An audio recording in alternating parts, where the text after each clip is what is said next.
Welcome. Thank you for joining me. Grayboardgamer here with a solo playthrough of Bottom of the Ninth from Dice Hate Me Games. Let's get this box open and get it set up. Some of the components are not required for the solo game. We will not need one set of pitch tokens or the set of fatigue tokens. These can be put back into the game box. Now we take all of the available pitchers. In this case, I have the base game pitchers in here and the pitchers pack, expansion pack. These will get shuffled and placed into a stack to form the pitchers deck. And turn them over, and that'll be the starting pitcher for the opposing player or the AI controlled team. Next, we will take our situation cards to determine what the setup for the game is and what our win and loss conditions will be. And for this playthrough, we will be playing small ball. If we look on the small ball card, we can see that we start down one run. We are the home team here in the bottom of the ninth, and the away team already has one run. We do start with a runner on first base as indicated by the blacked out first base icon. So we'll place one of the runner meeples on first base. Here we can see we are in the ninth inning. But if we manage to only score one run and tie the game by the end of the ninth inning, the number 10 underneath means that we can go into the 10th inning and still try and win. And we have a manager's decision that we're able to make here during the setup, where we may add one out to place a runner on second base instead of first base. In this instance, I'm going to leave the runner on first base and not add an additional out. At the bottom, we see our goals. If we win in the ninth, we get 7 manager points. If we win in the 10th, we would gain 5 manager points. If we're tied after the 10th, we would gain 2 manager points and no trophy. And that would be for the campaign version of the game, where you're playing through 6 different situations, trying to win 4 of them and see how high you can score on the manager points. We now draw an effect card at random. And this will affect some aspect of the game throughout the gameplay. In this case, we have drawn the yips, and the effect is -1 to fielding. And this effect will be discarded if a runner is thrown out. For this playthrough, we will not be using the advanced effects, and we can ignore this down at the bottom here when it is an effect card drawn at the beginning of the game. Now that we've drawn our situation and our effect, we'll take the remaining cards and shuffle them together to form the pitcher deck. Now that these are mixed, they'll be placed on the fatigue space. Because we do not use these fatigue tracks during the solo gameplay, fatigue will be controlled by how many cards are in that pitcher deck. In the game, it tells you to then select 6 batters, but what I will do is there's an option to build a full team of 9 players.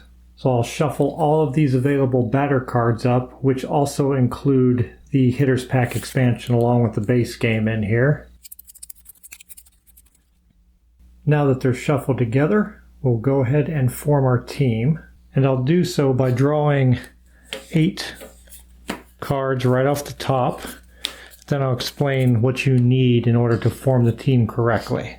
I could have chosen the players, but I like to do it randomly. And you have to have a player for each position when you're doing a 9-player team, which means you have to have a first, second, and third baseman along with a shortstop and a catcher. And in the outfield, you have to have a left fielder, a right fielder, and a center fielder. So I kept the cards in order that I drew them. And I'll fill those positions according to what I've drawn. First, we have a third baseman here with Gregory Allen. Then we have a utility player, Chris Rochelle. Utility players can go into any position in the infield or the outfield with the exception of pitcher. We have another utility player here, Mully Noma, a first baseman with Anvil McIver, shortstop with Ethan Roberto, right fielder, Sethair Deg. Here we've come across another third baseman, which we already have, so we'll remove him from the game. Here we have a left fielder. So our outfield has a right fielder and a left fielder. We already have a first baseman, a third baseman, and a shortstop. But we're still 1 player short because these utility players can fill in anywhere. So I'll take the next one off the stack and that is a second baseman, and that will cover our entire infield now with first, second, shortstop, and third base. And then our center field and catching position will be handled by the utility player. So we have our 8 that we're going to have on our team now. Because I like to do things randomly instead of building a batting order, I'm just going to shuffle everybody up. And whatever order they land in, that will be my batting order. So it'll be starting with Chris Rochelle. And because we are playing a 9-player roster, we need to have a pitcher. You do the National League rules. And I'll just take the pitcher at the bottom of the pitcher deck, since most likely that pitcher would never come into play. And that will be Hurricane Patras. And I will use a little bit of logic here instead of going randomly and put that pitcher in the 9th position as far as batting. Since Chris is our first batter, we'll turn her card over to the side with her stats on it, and then we'll place the player at back card underneath that will keep track of our balls and strikes. We'll also place a meeple here on home plate to represent Chris at bat. We are set up and ready to begin. Let's take a quick look at the pitcher we're dealing with. Antonio Fossa. He's a left-handed power pitcher. He's from the expansion. We see his ace pitch is called Loggy, which will be a low and away pitch. And his trait is he starts at full relief, which would be, in this case, it would be a full deck here. After an out, you may bench Fossa for a pitcher not on your roster. Well, in this case, all the pitchers are on our roster in the solo game, or on the AI player's roster. And if a batter gets on base versus Antonio, we will fatigue 4, which would be discard 4 cards from the pitcher deck. We're ready to begin. What we need to do in order to win is score 2 runs before the end of the 9th inning. That'll give us the most victory points or manager points. Or if we're able to tie it and go into the 10th inning, score a second run there and win the game, but receive fewer manager points. If we are unable to at least tie the game by the end of the 9th inning, then we will lose outright. We won't even move into the 10th inning. Also, a couple details on my strategy. If we look on the small ball card, we can see at the bottom it says high and away. Well, we know that card is never going to come up here in the pitcher's deck because it's our situation. In this pitcher's deck, there are 7 of these remaining situation cards. 4 of them say high, 4 of them say low, 4 say away, and 4 say inside. So we can kind of gauge what the odds are of us drawing something. But there are the effect cards that can also occur, which will either make us guess correctly or incorrectly. And what I mean by guessing is we're trying to guess as the batter what the pitcher is going to throw at us so we can get a good chance at making contact and getting on base. We want to protect from Antonio here throwing a low and away pitch and getting his ace pitch, which is called Loggy, which if he gets to throw his ace pitch, it says versus righties. Fossa may change any strike or corner pitch to a corner 1, which makes it difficult for us to gain contact and hit the ball. The first thing we're doing is having the stare down, trying to guess what he's going to throw. And I'm going to protect myself from that ace pitch, and I'm going to guess low and away. These are double-sided pitch tokens. So I'm going to guess low and away, and then we'll draw to see what kind of pitch he's going to throw. And that is bad news for us because he threw high and inside, which means we did not match either. So both tokens will go to the pitcher. And if we look on Antonio's card, when he gains both tokens, he gains 1 relief versus righties and any 2 of the red token or white token abilities, which are plus or minus 1 to his control or reroll any 1 pitcher's die. So the pitch has been thrown. Now we need to roll the pitcher's dice to see what kind of pitch it is. The 2 white dice in my version of the game are the pitcher's dice. So we roll both of those. And we have the ball symbol for a pitch that is thrown outside the strike zone, and a 1 for the control. Now when pitching, the game has an AI system. If we look here at the pitcher mitigation card, in the section here where it says ball 1 through 3, the pitcher will keep what he has rolled and will try to modify it downward. Well, in this case, we can't go any lower than 1, so he does not need to modify it. So he will keep the ball 1 pitch. Now for the batter, what we need to do when a ball is thrown, we have to either roll equal to or less than the control number. In this case, it's a 1. We cannot get lower, so we would have to throw a 1, and that means the pitch would result in a ball. If we roll anything above it, it's a strike against our batter. Since we did not gain any tokens, we don't have the ability to change anything for our batter, so we just need to roll the batter die and gain a 3, which will be a strike against us. And we'll place one of the red strike tokens on our player at bat card, and we have a 0-1 count against us, which if you don't know baseball rules, that would be 0 balls and 1 strike. We're ready to move on to our next pitch. We have seen a high and inside, and our small ball card has a high on it. So we have 2 high cards already out, which means there's only 2 more in here. So I'm going to stick with low, and we have seen an inside and we see the away there, so it's still about a 50-50 shot. So we'll stick with his ace pitch and guess low and away. And that is exactly what we have, low and away, which means this time the batter will gain both pitch tokens. The pitcher makes its pitch, and we'll get a corner pitch with a control of 5. If we look at our pitcher mitigation card, it says if available, pitchers always activate their ace and trade abilities unless they roll a strike 6, corner 6, or corner 1, or that those are attainable. In this case, the pitcher is Antonio Fossa. He does not have any tokens, so he cannot change anything, so he's going to have a corner 5. The only way for us to not take a strike here is to equal that 5. If we look on the hitting card, we can see anything higher than a corner pitch or anything rolled lower than a corner pitch equals a strike. So we need to equal it. So we need to roll and see if we can get a 5. We have a 3. Let's see if we can do anything to modify that with Chris's batting card. She did gain both tokens, so she can either take her MVP ability, which is too predictable. Pitcher cannot throw their ace pitch next, and any 2. Well, what we will do is we will add 1 to our swing twice, since we can take any 2.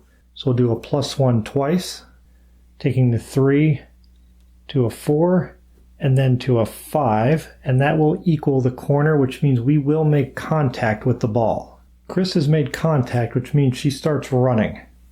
We're in the run phase now. During the run phase, we're going to roll these 2 dice.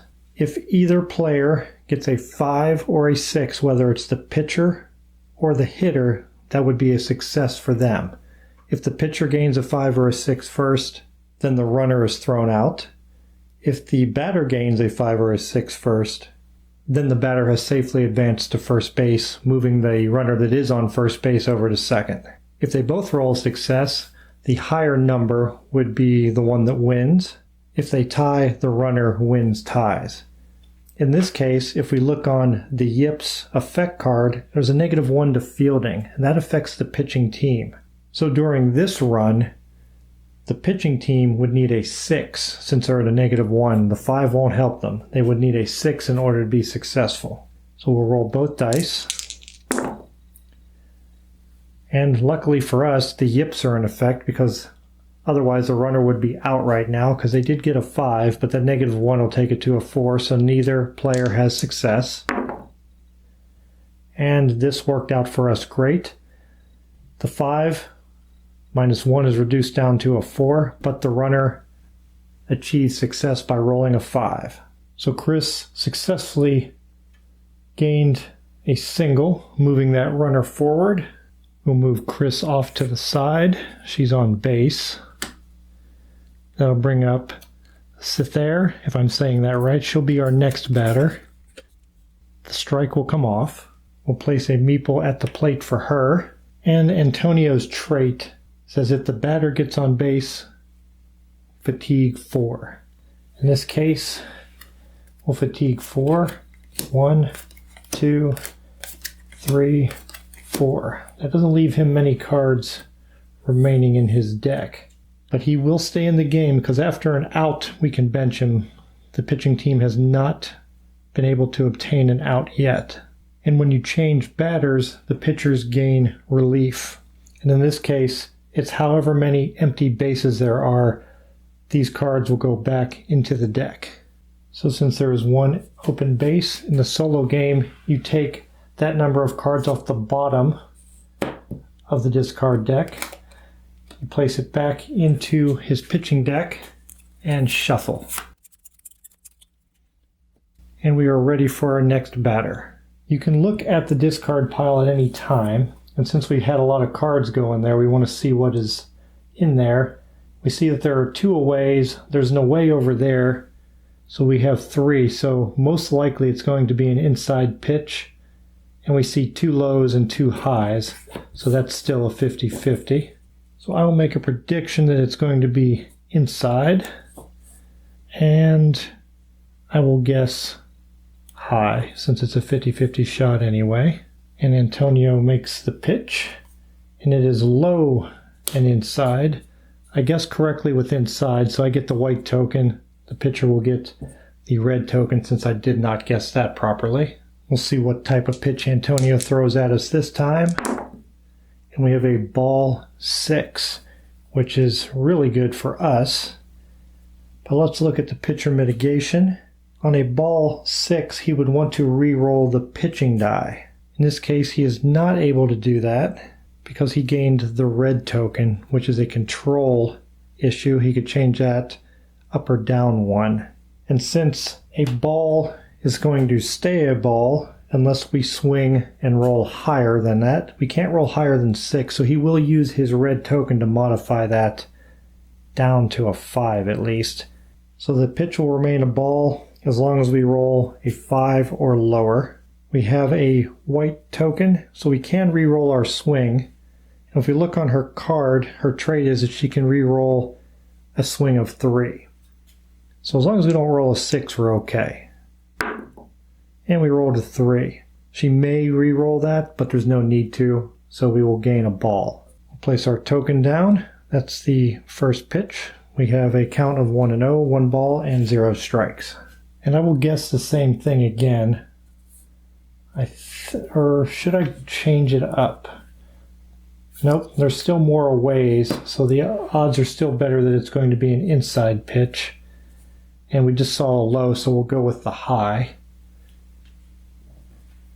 And we have high and inside. Excellent. We really called that one. She will gain both tokens. Let's see if Antonio can throw something we can't hit. A strike 5. That's a pretty tough pitch. We did gain both tokens, so we can choose any 2. The open stance, we may change swing results of 1 to 4, and vice versa. With a strike, we have to roll higher in order to make contact. If we equal it, it's a foul ball, which would be a strike for us, and below would be a strike also. So even though we gained both tokens, Antonio threw a pretty good pitch. So let's see what we can do. We gained a 5, and what we will do is we'll use our red token to add 1 onto that, making it a 6, which will allow us to make contact. And now we are running again, and remember, they still have the yips. They're at a -1, so the pitcher would need a 6 to be successful. And again, it saved us. Taking that 5 down to a 4 means no success. No success. Oh, look at that. We are successful, which means our runners will advance. Again, we have the bases loaded, and there is a chance that we can get another hit and at least tie the game here in the 9th. Seth Air is on base. We'll remove that ball. Anvil MacGyver will step up to the plate and get ready to face Antonio. But unfortunately for Antonio, the batter got on base, which means he will fatigue 4. 1, 2, 3, 4, leaving him with just 1 card remaining in his pitching deck. There are no empty bases, so he will get 0 relief. And we'll take a look here. We have 1, 2, 3, 4 high, 1, 2, 3, 4 low. So all the low and high are here, which means all the away and inside. So it's going to be one of these special stare down effects that I cannot predict because I don't have the entire deck of cards memorized. So just in case he goes for his ace pitch, we will predict low and away because we don't want him to get that. And he has thrown, look at that, pitcher selects ace pitch. That was very fortunate for us. We guessed both. If you guess both when they throw their ace pitch, the ace pitch special ability does not take effect. We're in pretty good shape here. Let's see if he throws a tough pitch. A strike 2. That is not a good pitch for the pitcher, especially since he has no tokens to modify it. Anvil comes up to bat here. Anvil takes his swing. If we look on Anvil's card, he has the trait of he must add +1 to all swing and crush rolls. Well, let's see what he gets with his swing. He gained a 4, which means he must add 1, and that is a 5. With a strike, we need to roll higher than the control number, which was a 2, in order to make contact, which we have done. And now we start running. The pitching team still has not managed to gain an out, so the yips are still in effect, meaning they need a 6 to be successful. Anvil starts running down the baseline. No success. Oh, I almost thought that the pitcher was successful there, but I forgot about the yips. So we keep going. Again, that 5 is going to be brought down to a 4. Wow, that is really saving us. Oh, they got us that time. The 6 will hold, which means Anvil MacGyver is thrown out. And that will be our first out of the game. Anvil was thrown out. The yips will be discarded, so we don't get that advantage anymore. And our next batter up is Mully Noma. And Antonio Foss's trait says after an out, you can bench him. Well, he has nothing available, which means he will be able to predict his pitch every time. So we will bench him, bring in the next pitcher, which will be Tori, and I cannot pronounce that. We have a relief pitcher in, which means we will shuffle the pitching deck. And the rules state you immediately fatigue by 3 when you have a relief pitcher come in. There's a low and away and a high and inside, so those basically cancel each other out. So we've seen with the high and away that's up there that we have a higher chance of it being a low and inside pitch. And that is her ace pitch, which I cannot pronounce either. But the low and inside pitch, if she gains it, fatigues 1 to change any corner or strike pitch to a strike 5. So I will predict a low and inside to help protect from that. Plus, the odds are good that that's what's coming. And the pitch is pitcher selects ace pitch. Very, very good for us. We did protect from that ace pitch. We guessed both correctly, so we will keep both tokens. Tori will not gain any tokens, so she rolls a corner 4, and her trait won't help her there. Mully is up to bat. He's taking his swing. If we look at his card, he has the trait of +1 versus strike pitches. Well, this is a corner pitch, so that will not help him. He does have both tokens, which means he could choose any 2, which would include his good eye. Instead of rolling a swing, he may set the swing result to 1 or 4. We will take that. set that result to 4 because it is a corner pitch. We need to roll exactly 4 in order to make contact, which we have done. And now we will begin to run, this time without the benefit of the yips. And we have tied. Look at that, 2 6s. And ties go to the runner, which means the person on third comes home. And we have scored our first run and have tied it. So we will at least be tied at the end of the ninth unless we can score one more time. Molly is on base. And that will bring up Gregory Allen. He'll be our next batter. There are no empty bases, so there will be no relief for Tori. The odds are still the same that it's going to be low and inside, so we'll keep that prediction. And the pitch is 3 relief and draw again. So she'll gain 3 relief off the bottom of the deck. And that means her deck is almost completely full again. So the prediction stays anyway, and she'll draw again. And she'll get high and inside. So I only guessed half right. Let's see what Tori throws at us. A strike 5. If we look at our pitcher mitigation, a strike 4 through 6 is kept, and they try to raise it. In this case, she has the red token, so she can add +1 to it, making it a strike 6. There's not much we can do here. The best we could do would be foul it off and gain a strike. So that'll be the first strike against Gregory. We have an 0-1 count. I'm going to keep low, and the inside and away is pretty much the same odds, so I'll keep low and inside to protect myself from that ace pitch. And there it is, low and inside. Tori has no tokens, and she pitches a ball 2. That's a pretty tough pitch because we have to roll equal to or lower. We do have both tokens though, so we have a pretty good shot here. That is a 4 on the back of Gregory's card. His trait versus lefty pitchers, which does not help us because Tori is a right-handed pitcher. We can gain any 2 though, since we gained both tokens.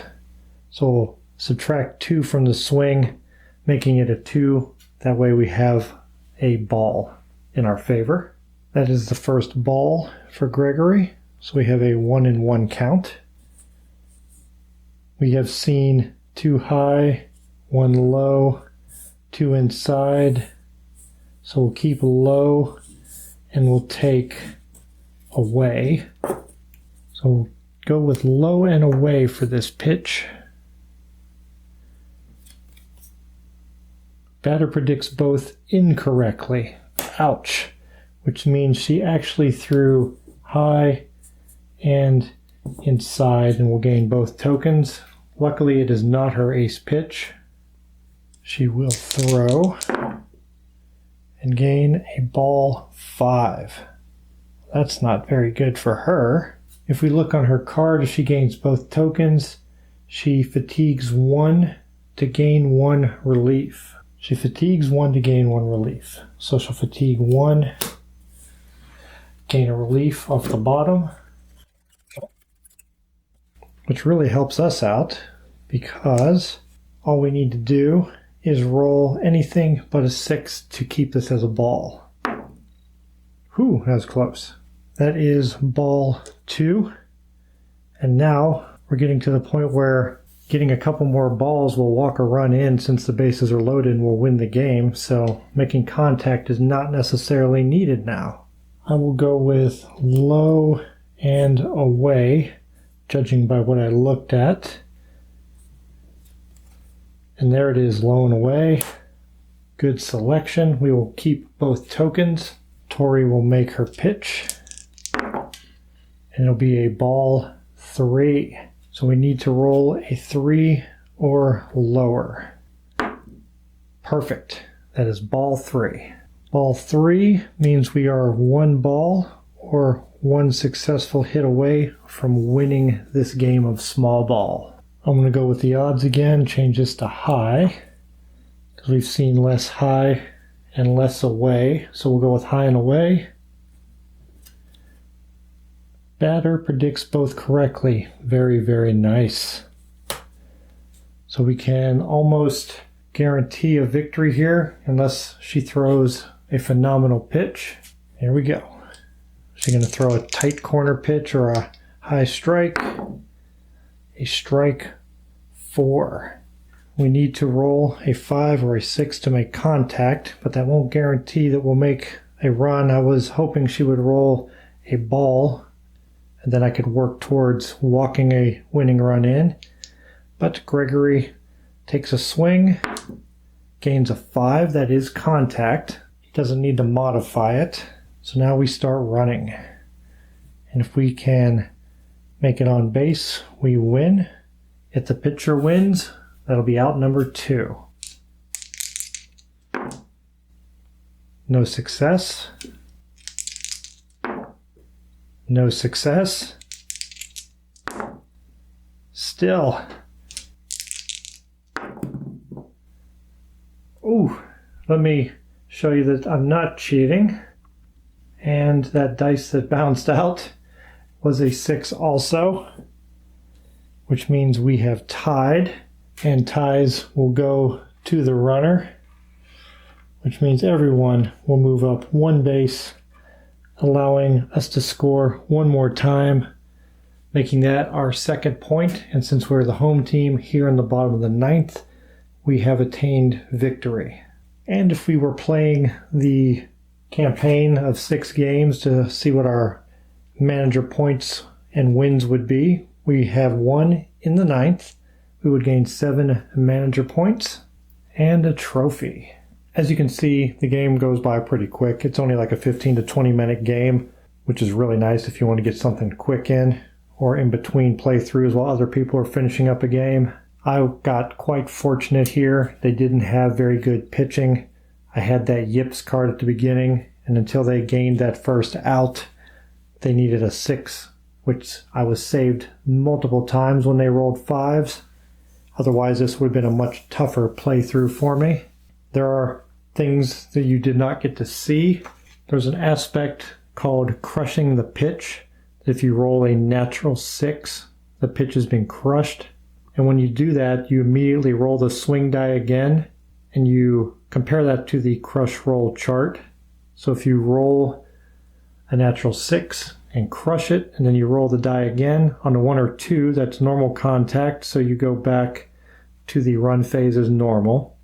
If you roll a 3 or a 4, that would be an automatic single. If you roll a 5, it's an automatic double. If you roll a 6 again, then it would be a home run. You saw me remove this other set of pitching tokens and fatigue tokens that would come into play when you're doing the 2-player game where 1 player is controlling the pitcher, 1 player is controlling the batting team. I have not played against anyone. I've only played this as a solo game so far, and I really enjoy it for a nice little filler game. I also have the bottom of the 9th clubhouse expansion that adds more rules and a lot more cards to the game. I didn't want to complicate the playthrough and have something you had to purchase. I did incorporate additional pitchers and hitters, but the base game comes with plenty and it's a very affordable option. Now I'll give you some quick thoughts on the game, starting with the rule book. I did have some difficulty with the rules in the beginning. I don't know if it's just a mental block for me, but something about the structure of the rule book, it didn't really work for me. I had to read it several times and play through the game a couple of times before I really got a hang of it. But once I got the hang of it, I realized all the rules are here and there's not a lot of questions that I had to ask, and it was covered in the rule book. So I think it might just be a mental block for me with however they structured the rule book. The components are excellent. The cards are a nice finish on them. The player cards are like old school baseball cards. They're a really thick, I don't know if I can get it to focus, but they're a really thick cardboard compared to your typical Now it's hard for me to get to focus, but you might be able to tell that the player cards are much thicker. They even feel like baseball cards that I collected when I was a kid. So that's really neat. The art on them is really good. Lots of variety of different players and pitchers. There are cards that you can also put into play that add different abilities for the home and away teams.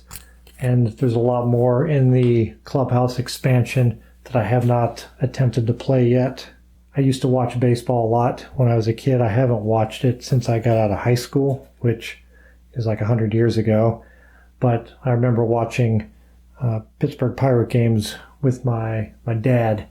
So this kind of brings back those memories of watching those games. So the theme for me really works, even though I'm not a current baseball fan. The memories, which are all really, really good memories of watching those games with my dad, this game really brings back that a bit of nostalgia for me, and I have a lot of fun playing it every time I bring it out. I know that the game has been out for quite a while, and there are probably several other playthrough videos out there, but like I've been doing lately, I want to bring you affordable gaming options in between the more expensive games that I play, because not everybody has the big budget out there. And right now, my budget is super tight too, so I'm not making any new purchases currently. So it's nice that I have all of these lower price games that I've already purchased that didn't put a big dent in my bank account, that I have available to play and share with you. And hopefully, if you only have 15, 20 bucks to spend and you want to get another game, I'm hoping a lot of these more affordable options will allow you to add to your game collection. Thank you for watching. I hope you enjoyed the playthrough of Bottom of the Ninth from Dice Hate Me Games. And thank you for all the nice comments and thumbs up, the likes on the videos. That really helps out a lot. When you have a smaller channel like mine, you don't really gain a lot of revenue from the Google ads.